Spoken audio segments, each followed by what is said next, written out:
আলোচনা করেছিলেন। শুধু তাই নয়, তার নেতৃত্বেই যুদ্ধ হয়েছিল।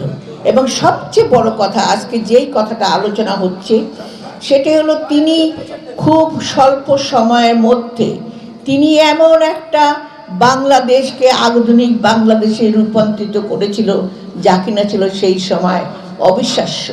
কারণ একটা পলায়ন পর একটা পতিত সরকারের পরে যেখানে বাংলাদেশ তলাবিহীন ঝুড়ি হয়ে গেছিল, সেই তলাবিহীন ঝুড়ি থেকে শহীদ প্রেসিডেন্ট জিয়াউর রহমান বাংলাদেশের প্রতিটি সেক্টরে কাজ করেছেন।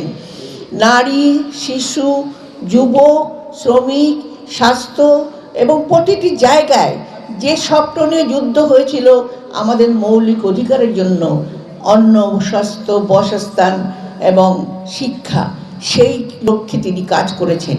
এবং তিনি একটা কর্মসূচি দিয়েছিলেন, একটা বিরাট সংস্কার কর্মসূচি, সেটা হলো 19 দফা।